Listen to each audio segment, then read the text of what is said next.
Hello and welcome.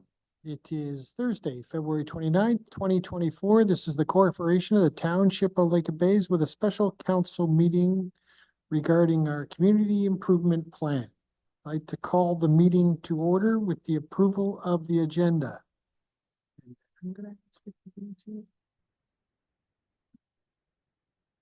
So we're going to approve the change. Are there any additions to the agenda?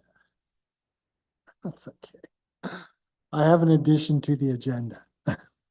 Moved by Councilor Anderson, seconded by Councilor LaCroix. Be resolved, Council for Planning Matters meeting agenda dated February 29, 2024 be adopted as amended under reports and bylaw presentation by the Planning Partnership. The presentation will be attached to the agenda after the meeting. All those in favor?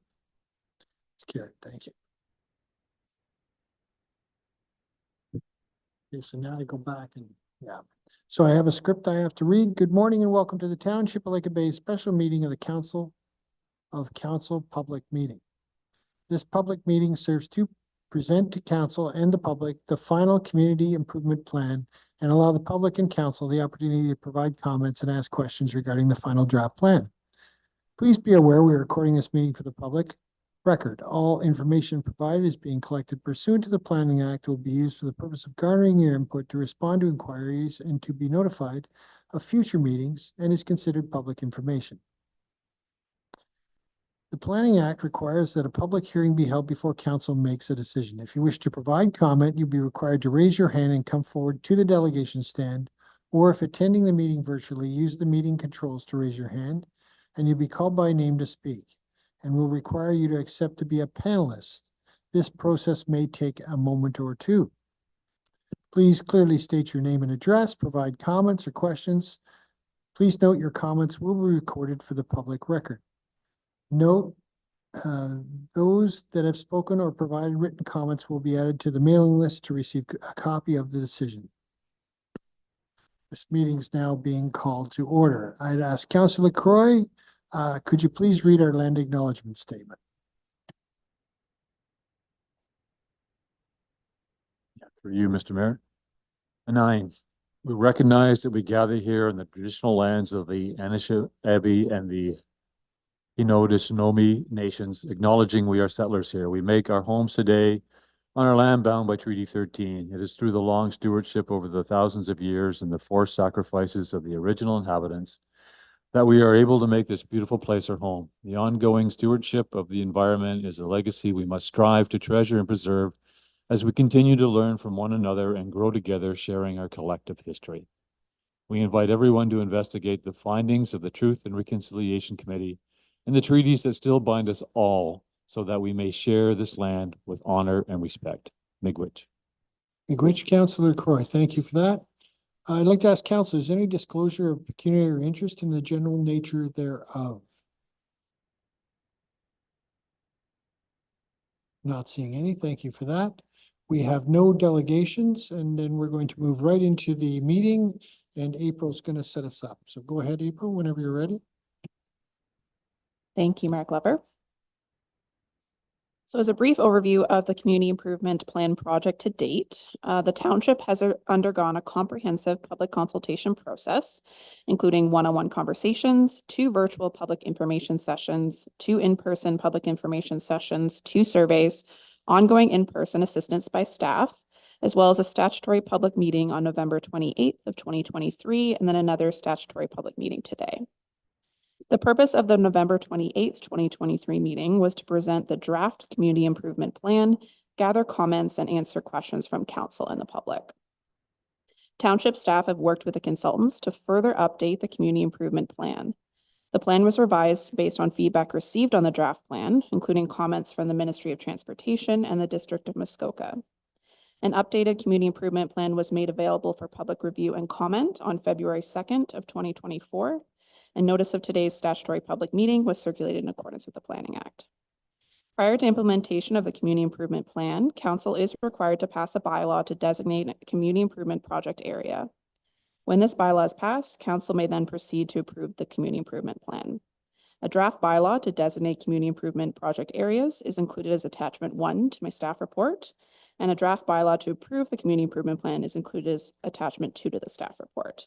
I will now pass it off to Donna Hind from the Planning Partnership Consultants on behalf of the township to present the updated final community improvement plan. Thank you very much. And my colleague, John Linton from TCI Management Consultants and myself are very pleased to be able to present the community improvement plan at this statutory public meeting. Thank you, April. So a reminder about what a community improvement plan is. It allows the township to focus on key settlement areas. It addresses the key drivers for tourism and economic development and allows in the Lake of Bays Community Improvement Plan, it allows special opportunity or special attention given to the opportunity to create more housing for people to live in close to existing services.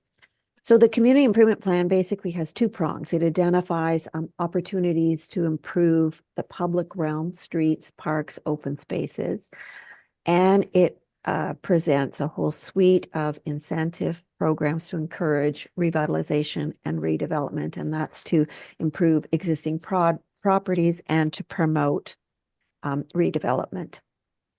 So it enables the township to focus attention. It targets areas in transition or need of repair, rehabilitation, redevelopment. It facilitates and encourages community change in a coordinated manner, and it stimulates private sector investment through the incentive programs.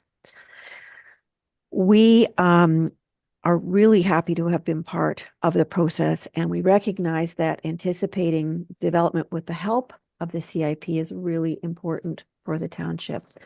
Through this document, it helps the township establish that environment for change because it lays out improvements and recommendations for streetscape improvement, parks, other public spaces, and those are often catalysts for the private sector to then uptake and make their own improvements.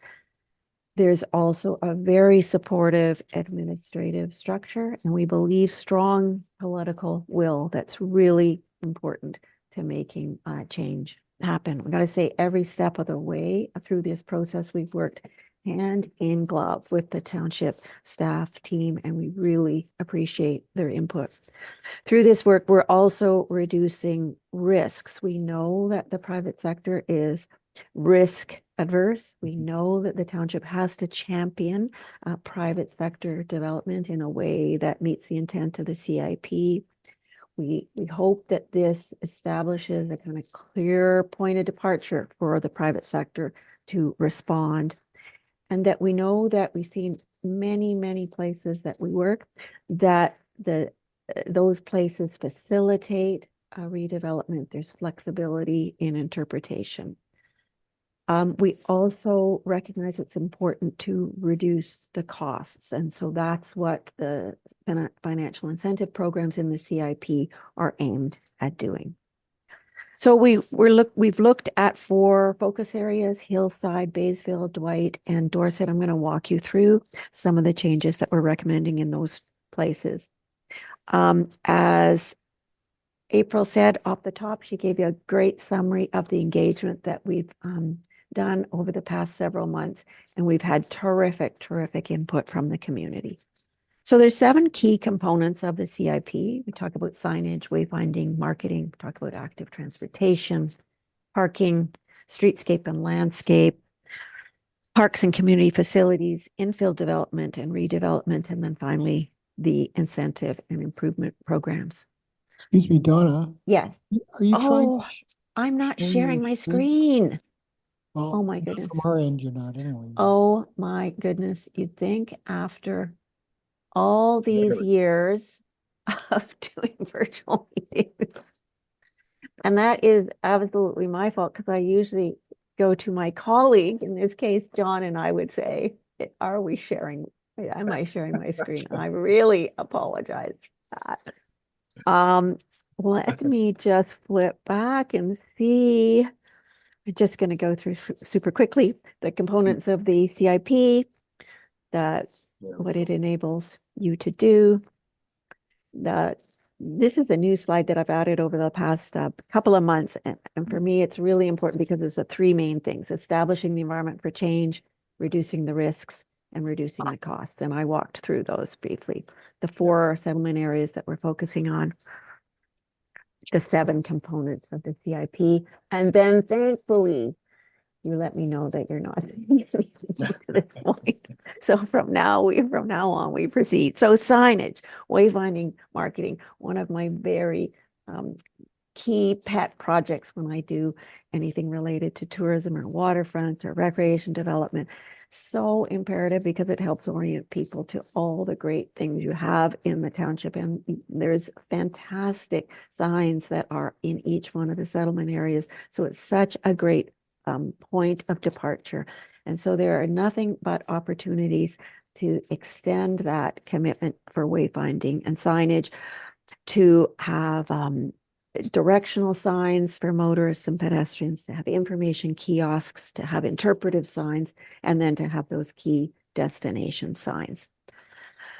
Active transportation, we heard about this every time we went out to the community, how important it was to have safe routes for people to walk and ride bicycles. So we've identified, and when I walk through each one of the settlement areas, I'll talk specifically about some of the improvements that we're suggesting.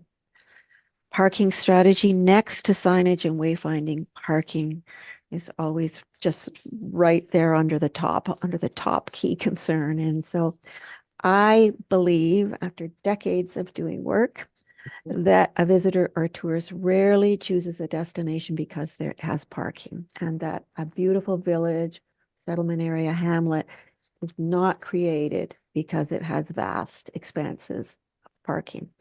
So we always reach out to a nonprofit group called Project for Public Spaces. They help communities in placemaking initiatives all over the world.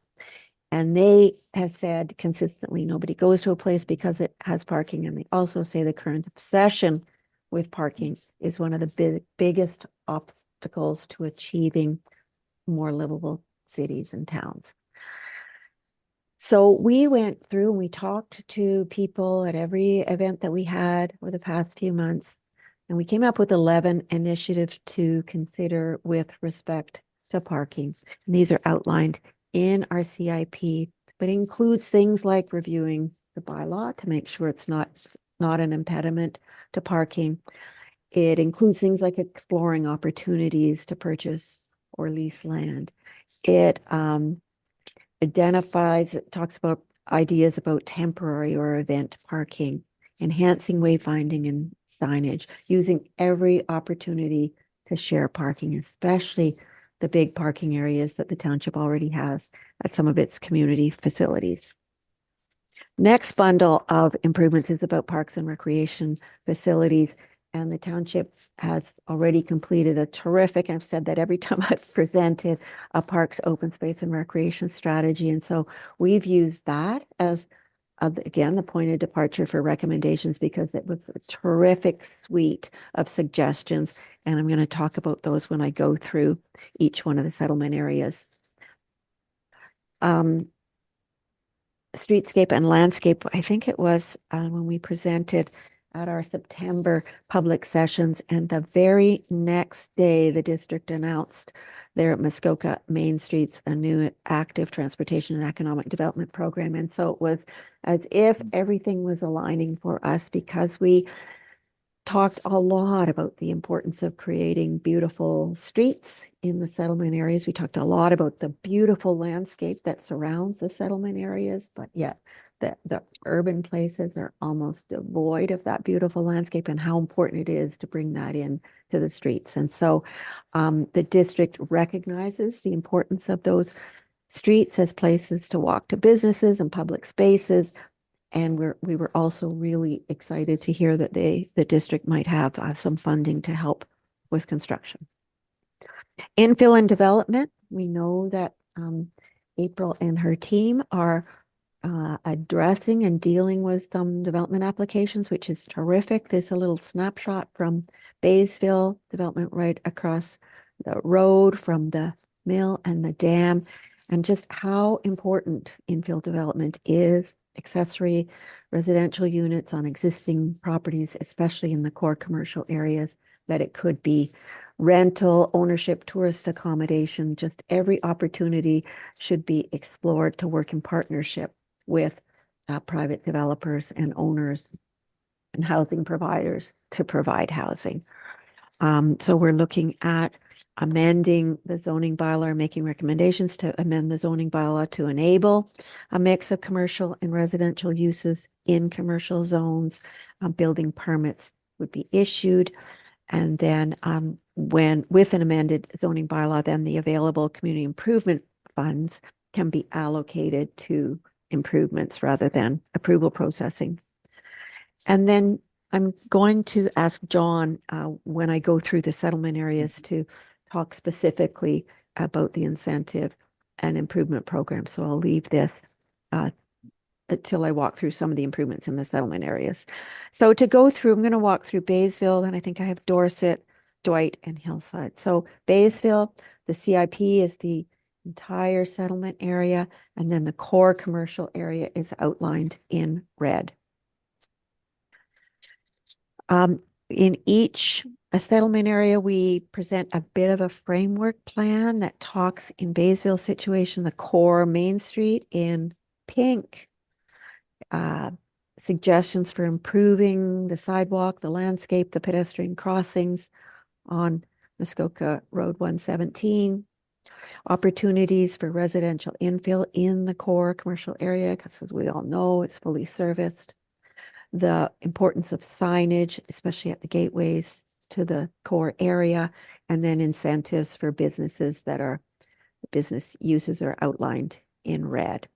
Also maps the parks system, which in Baysville situation is almost a continuous system along the water's edge.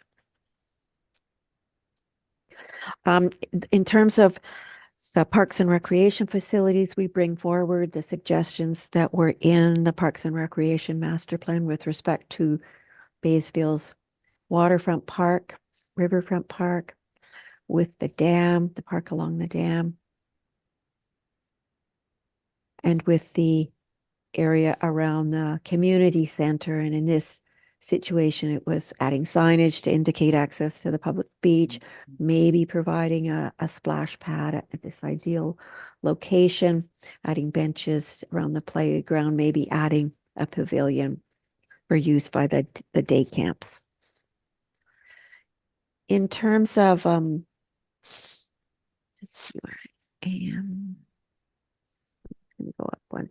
In terms of the streetscape and landscape, as I mentioned at the top, just the importance of the landscape in and around the settlement areas, and the intent is to bring some of that character into the settlement areas, suggesting adding a pedestrian walkway along District Road 117, and it completely aligns with the report that came out by the district chair last September, and it creates just a more appealing environment to walk along this route.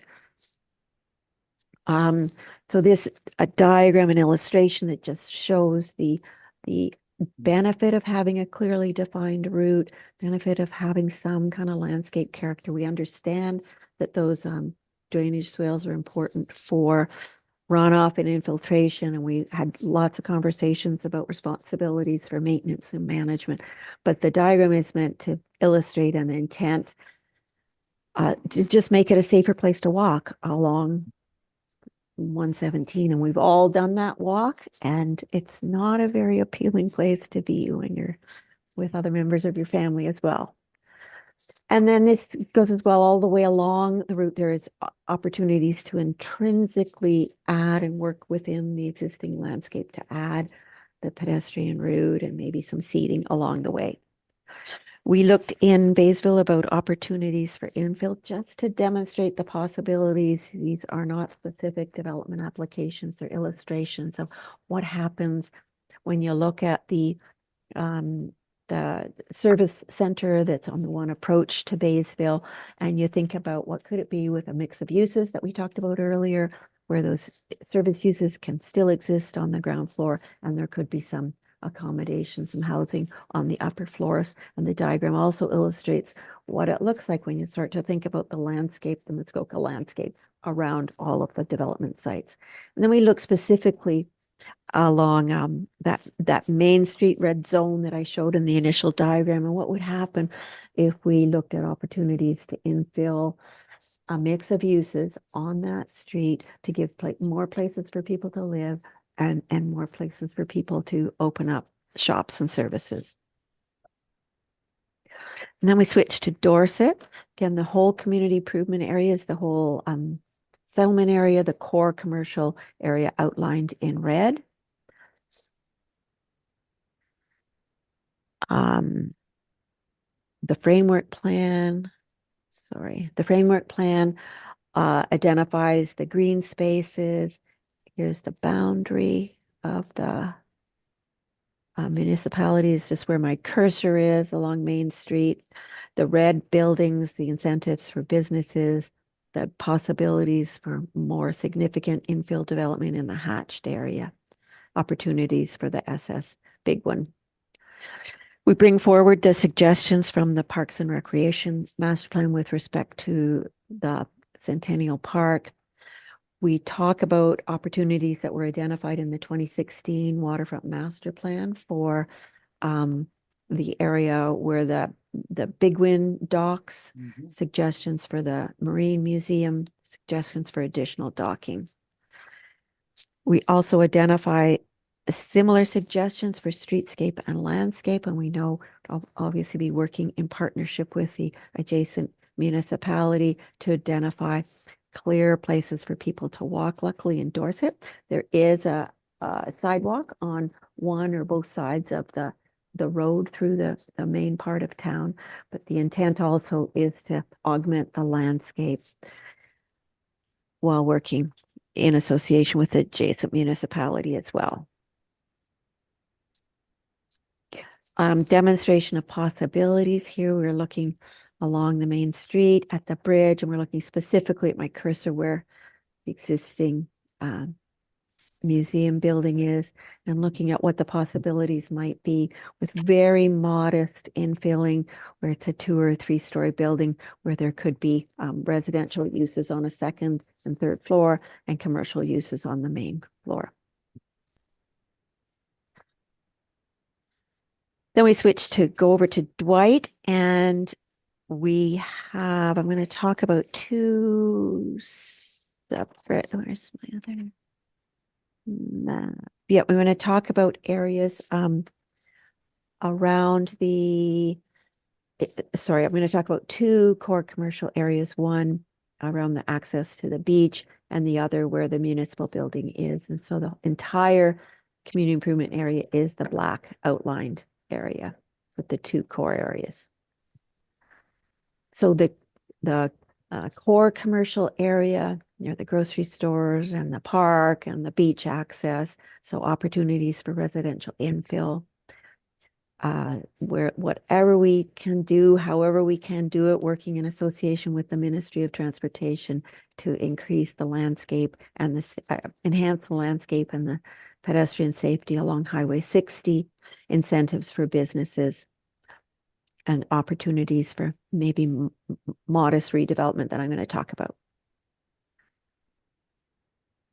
And then the other center where the municipal building is, right up here where my cursor is, the school, Highway 35, Highway 60 along the top.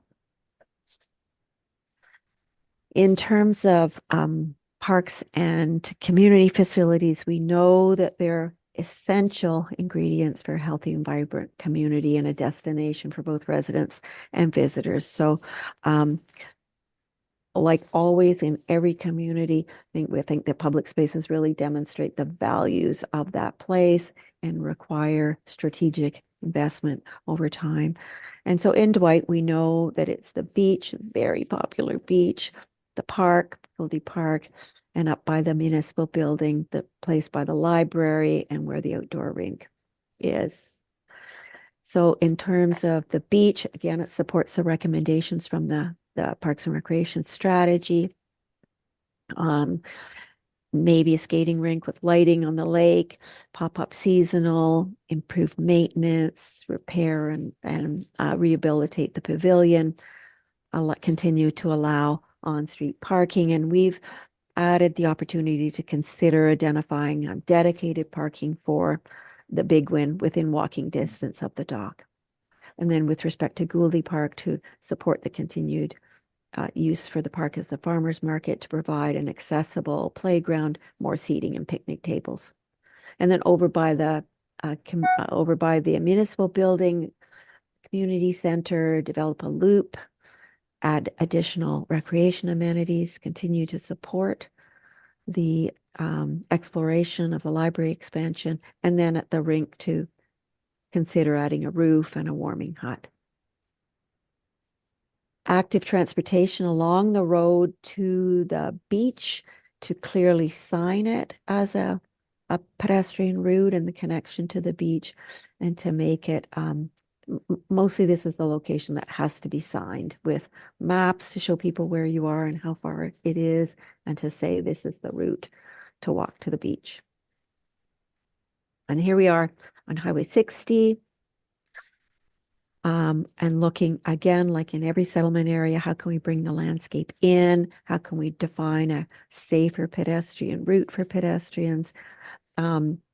We had some conversations with the Ministry of Transportation, and we understand the rules and regulations, but we really hope that, especially in the spirit of the district's new focus on making healthy streets, that there's an opportunity to consider some changes. So here we are looking at the grocery store and ideas about defining access into the parking, to adding some trees, to defining a route for pedestrians. And in Dwight, we looked at where the seniors center is right here. There's the grocery store. And the idea here that we wanted to explore, because it's municipally owned property, what would happen if you worked with a private housing provider to redevelop the site with affordable housing while maintaining a space for seniors to still have a senior center. And how could that work, with the intent right from the get-go of looking at every opportunity to increase housing. Our last community, Hillside, the whole settlement area outlined in black is the community improvement project area. And here we're focusing on enhancements to the beach and boat access, thinning trees adjacent to the parking lot, might need to acquire more land to provide parking, done in partnership with Huntsville, consider accommodating some parking at the fire hall, but obviously recognizing the need to work with the ministry for some kind of safe pedestrian crossing. At that point, I'm going to ask John to take the reins, and I will click the slides. Okay. If you can walk us through the incentive program. Thanks, John. Thank you very much, Donna. Good afternoon, everybody. It's a pleasure for me to be here to talk to you this afternoon. Also a pleasure to have been involved with the planning partnership in this project. So my name is John Linton. I'm with TCI Management Consultants. I'm a director of that firm. We do a lot of work with Donna and have over the years. And it's a particular pleasure for me to be involved in this work because we are lucky enough to have a seasonal residence just outside of Dorset. So I've been coming here since I was a kid, really, since the last 50 years.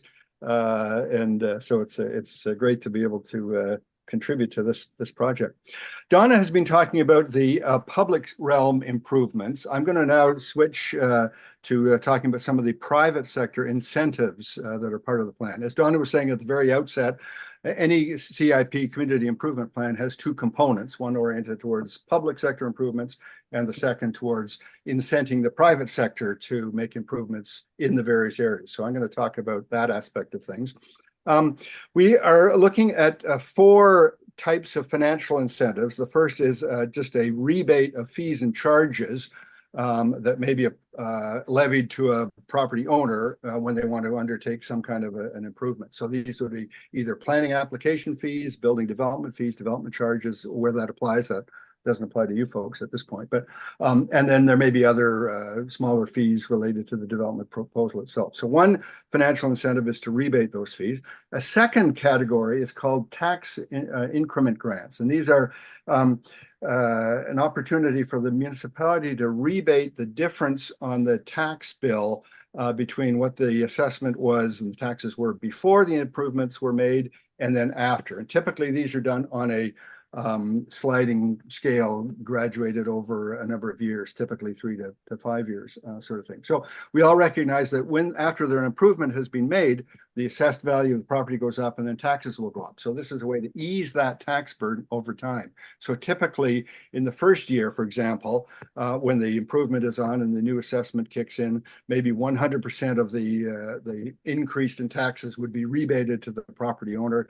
In the second year, it might be 80%, 60% the third year, and so forth. So this is a second mechanism to ease the financial burden on property owners and to incent development. A third category is just flat out grants. The municipality may choose to just provide a grant for either construction of a portion of the development or studies to facilitate the construction and to sort of look at the feasibility of a new initiative and so forth, and to help that come along. And the fourth category is loans. Again, just the municipality providing low interest or sometimes interest-free loans to an applicant if a particular proposal, development improvement proposal, meets various criteria. So these are the standard 4 types of incentives that are involved in a community improvement plan. And they are applied in different ways and in different mixes in the various programs. And so I'll talk about those next. There are 5 different programs that we are proposing here as part of the plan. The first, number A here, or letter A, is oriented towards the expansion and diversification of existing businesses. I won't go into too much detail in describing these, but you can see if you look at the little chart there, the column down the left. So here are the 4 implementation tools that I talked about: the rebate of fees, the tax increment grant, the project grant, or the loan. And then whether under this particular program that tool would apply, and if so, our recommendations about how that tool would apply. So you can see, for example, in the fee rebate program that we feel that would apply in a program that is oriented towards encouraging expansion and diversification of existing businesses, which is the title of this slide. This is the first of those 5 programs we're going to talk about. And so the municipality would rebate 100% of the fees directly related to the project, and the municipality would simply just rebate any of that fee in terms of a maximum. So you can see for each one of these, we've looked at the financial tool, the fee rebate or the tax increment grant, project grant and loan and so forth, and then whether that tool would apply and what the degree of match would be, and then the maximum as well. These are based on what we see in terms of successful CIP programs in other municipalities. Other municipalities in the District of Muskoka, for example, have CIP plans in place, and others throughout Northern and Southern Ontario. So that's the first program. The second one, B, is oriented towards encouraging beautification and visual appeal. And here you can see again, we've got our implementation tools, the financial incentives. We're not suggesting that all of them, though, necessarily might apply here. Probably the fee rebate and the loan program, probably not a tax increment grant, because it's very difficult to measure a tax increment through beautification visual appeals alone. And B, it's just really not required. In terms of looking at the success rate of other CIP programs, you don't really need to provide tax increment grants to incent beautification. So it's really not required. The same logic applies to the project grant, but we are suggesting that a loan may be appropriate. And here you can see in the bottom row that the suggested maximum grant range would be up to $5,000 for a loan for a business or property owner for beautification initiatives. So that's the second program. The third is very much oriented, as Donna was suggesting at the very outset, towards encouraging housing development. Here again, you can see the four programs: financial incentives, the fee rebate, the tax increment grant, and so forth. All of them would be applicable at various levels, and the maximum grant range that we're suggesting is indicated in the table there. We're suggesting just on the very low last row on the table there, the loan, that might be up to 10,000 per business, which is typically in the high end, but we do kind of recognize the need for housing and the desirability of encouraging it. So that's why that would be perhaps at that particular level. Fourth program is oriented towards tourism and new business activity that would encourage more visitation and more tourists coming to an area. Again, all four of the programs we're suggesting would be applicable. And again, we've sort of indicated what a reasonable match range would be and the maximum amounts. Finally, the fifth program is to encourage and foster public art. These would be expenditures that would be oriented towards the development and installation costs relating to public art. Here, really, Project Grant may be the only one that's really feasible or applicable to this situation. And we're suggesting that maybe a maximum of 1,000 per installation would be the extent to which the municipality might reach for that. Often in a community, a public art program or component to a CIP is also kind of enforced or aligned by a public art policy. Which would be developed, which would sort of indicate the kinds and the kinds of public art, the locations, the extent to which they would be provided by public sector funding and so forth. You don't have such a public art policy in place at the moment, but that doesn't preclude you from having a public art program of this sort as part of your CIP.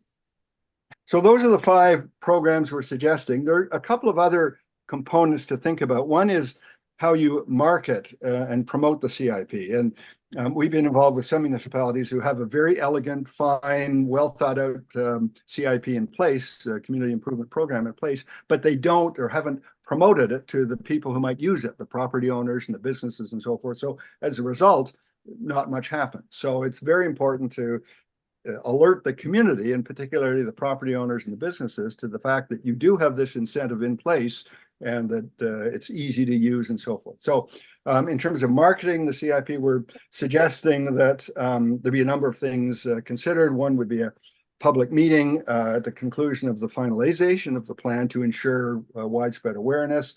Probably want to have a separate component on the municipal website that talks about CIP and how easy it is to access and so forth. Probably promote, or a possibility would be to promote the program through the Huntsville Lake Bays Chamber of Commerce. You may want to, as many other municipalities have done, have a brochure or flyer and make sure that all businesses get a copy, or that it's distributed again through the chamber. And possibly, and I'm not aware that this has been done sort of in other communities, but it might be a chance to be a bit innovative to promote the CIP program through the radio, through Moose or Hunters Bay or something, which has fairly wide listenership. So some thoughts about marketing the CIP. The other aspect of this is monitoring the effectiveness of the CIP. And again, we've given some thought to things you might do, particularly looking at success indicators. So in essence, how well is the program working, or is it achieving the desired objectives? Are you seeing physical improvements on private properties in the 4 settlement areas? So you would want to look at just the success of marketing efforts and activities, the extent to which a separate fund for community improvement programs is drawn down by applicants, just the straight out number of applicants you got, the completed applications and sort of success stories that would relate to those. Also, I may want to probe into those applications that are not approved and just find out a bit more about why not, and what were the circumstances and conditions and so forth. You want to look at the geographic distribution of funds to make sure there's some equity in terms of that distribution in the 4 settlement areas. Look at the total amount of funds available, the status of the loan portfolio. The second last bullet point talks about the leverage effect of businesses supported. And in some communities, they've actually sort of looked at, well, what has the return been on the incentive for improvement in the community, how many new businesses have established, how many new visitors have come into the community, and so forth. So that may be something you look at. Often that is or tends to be coupled with the public realm improvements, and it's sometimes hard to disentangle how much of the additional business and the additional visitation in the area is as a result of the public improvements as opposed to the private ones. But nonetheless, it is something that's interesting to look into. And then, of course, comments from property owners and program participants themselves in terms of how effective the program has been and how it's led to their successes and so forth.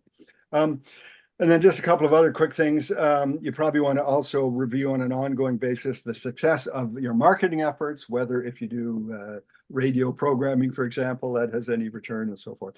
And then probably while you want to monitor the effectiveness annually, every few years you may want to just do a sort of a objective third-party review of the effectiveness of the program and just determine whether there are any additional suggestions they may have for improvement. So just some quick thoughts about the private sector incentive programs and the marketing and monitoring of those. And with this, I'll throw it back to Donna.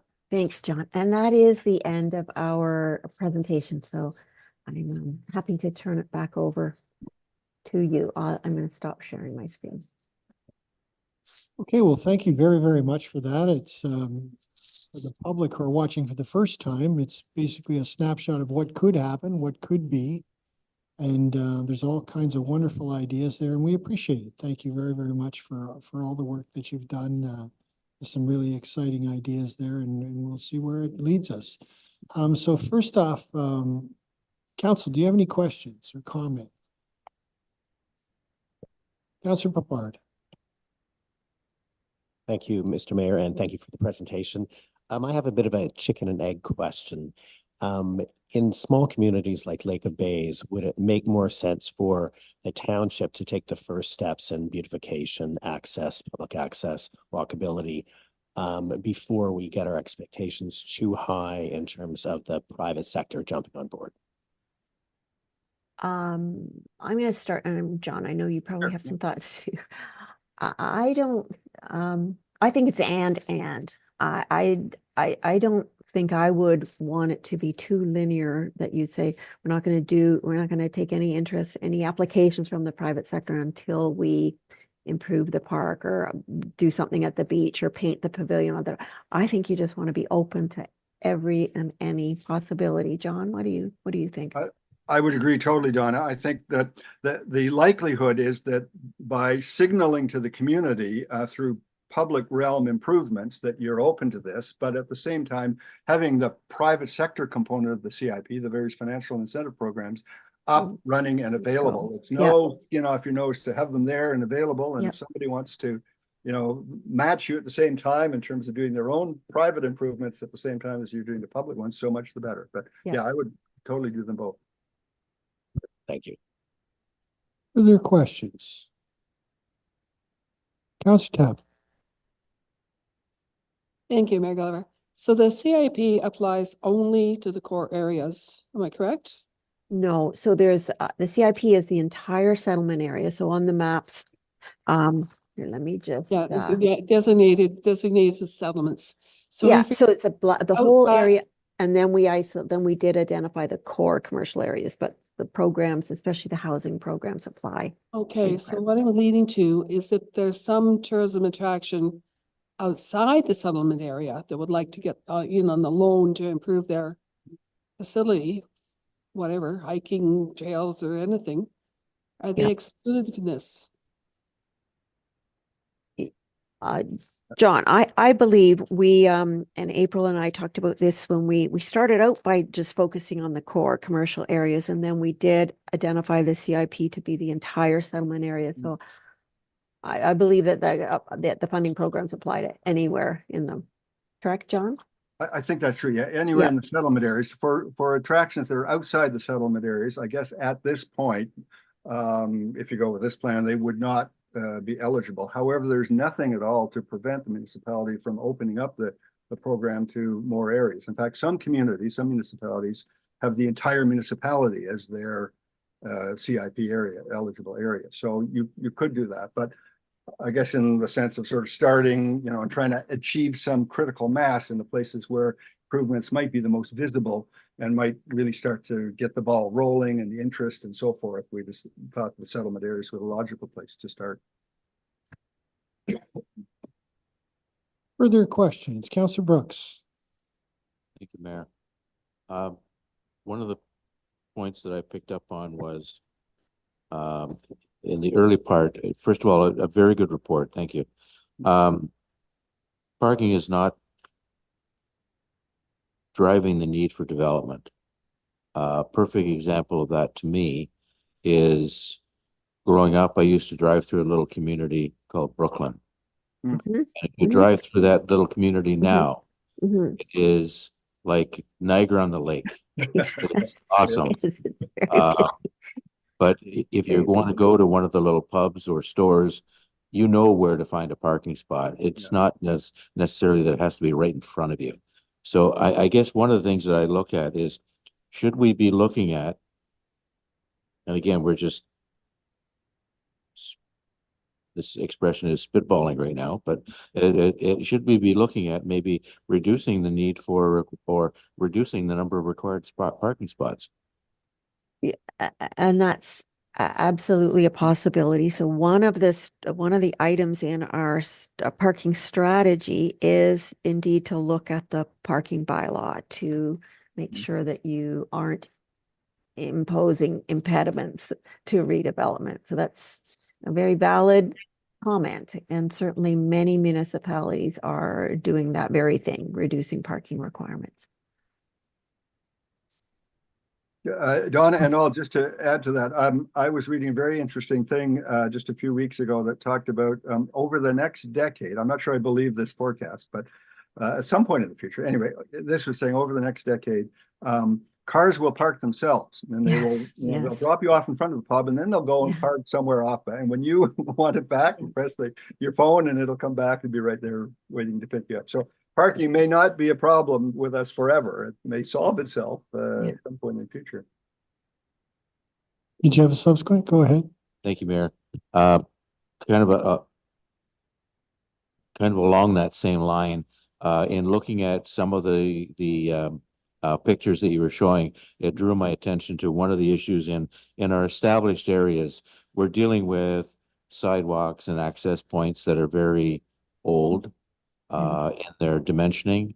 And with 2005, we brought into AODA standards, and sidewalks should be like 5 feet, like 1.5 meters wide.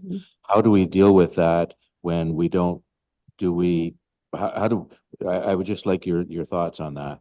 Yeah, I mean, that is the challenge in every single streetscape project that we work on. And it is about looking at the very specific conditions, context, and figuring out the right balance of all the competing needs in the right of way. So how much space are we giving to the 2 travel lanes, and how much space are we giving to the roadside ditch? And by 2025, as we all know, we are compelled to meet the AODA standards. And so I think we're going to see massive rebalancing of the space that we've historically assigned to vehicles at the expense of pedestrians. So I think it's a very surgical, like it's so specific, especially in Muskoka, where the conditions along those roads change every few feet. But it is a challenge. But I think the best thing that came out over the past few months was that memo and report from the district chair that's saying there's a new sheriff in town and we're going to be looking at streets in a different way. I was really happy to see that direction. So, without letting the entire cat out of the bag, I'll go to Councillor Crowe. We did have a walkthrough of Baysville. Quite a large number of us. The planners were there, and chair and the head of public. Jeff was there. And the head of public works and our head of public works and Councillor Crowe and myself, CAO.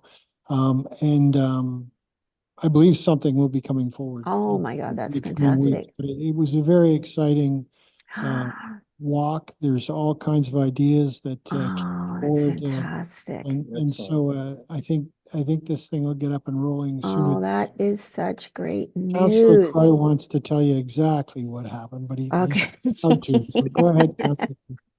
That is Yeah, I fantastic. don't think I know more than the mayor, that's for sure, but Yeah, survey crews have been out surveying the road Kidding. of the last week and a half, so at least there is something happening. I'm certainly optimistic like the mayor is. If when we're talking to our CAO and the chair and the other employees that were there for the management side on the roadways, it certainly sounds like something's going to happen. If not this year, certainly next year. Within the next couple of years, I think we'll see a big improvement on 117. That just takes my breath away. I cannot tell you how that is such it was great perfect timing, news. sure. That having Just walked that high, anyway, that is fantastic news. Thank Yeah, you. good. Just a quick comment on your report.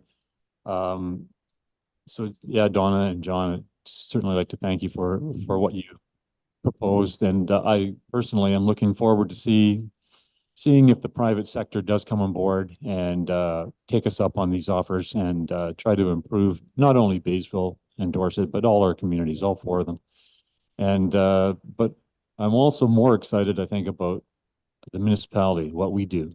Mhm. We're talking about improving our parks and recreation areas, and if we, I think, put an effort into it, I think the public will certainly come on board. As Councilor Picard said, the chicken or the egg.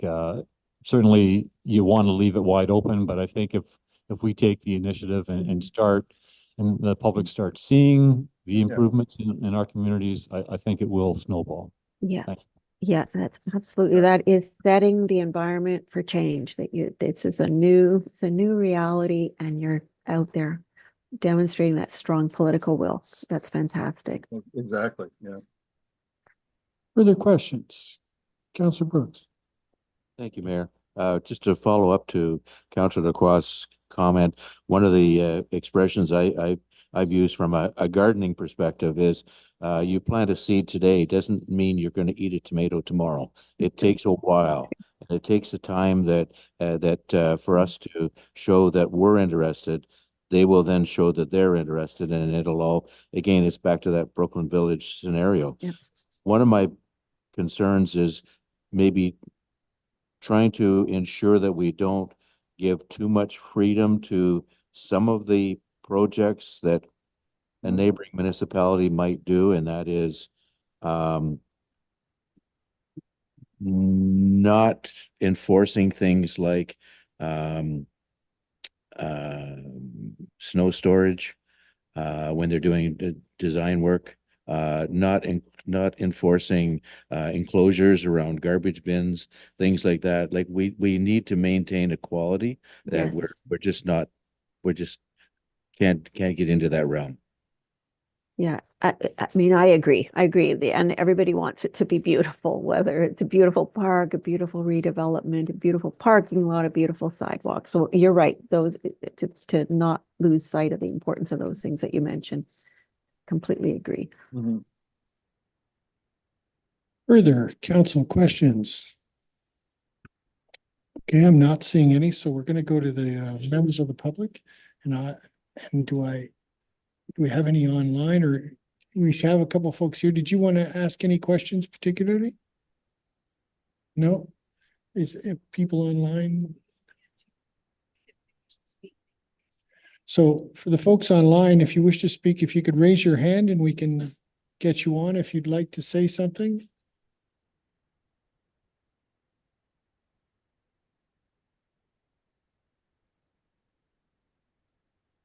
No one's raising their hand, so there we go.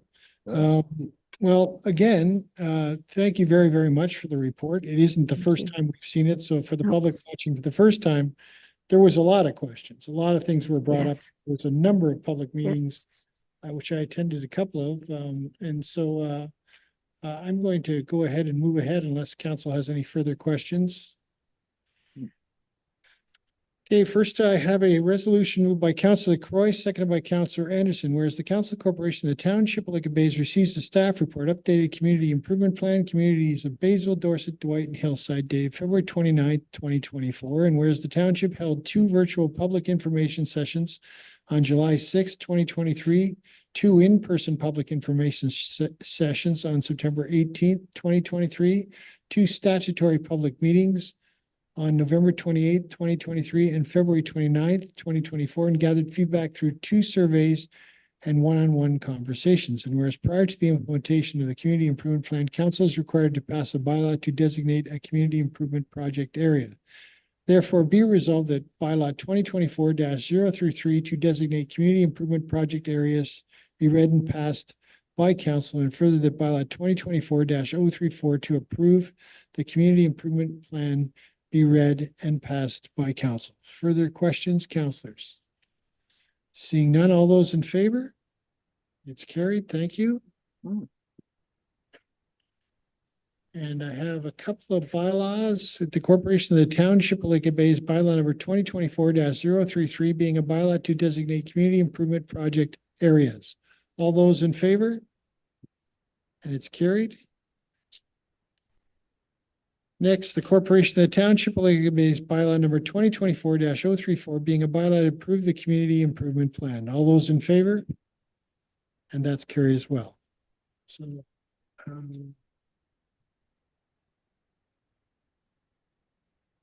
we don't have any no communication items, so we have a confirming bylaw. The bylaw is the Corporation of the Township of Lake of Bays bylaw number 2024-035 being a bylaw to confirm the proceedings of the February 29th, 2024 special council meeting. All those in favor? Carried.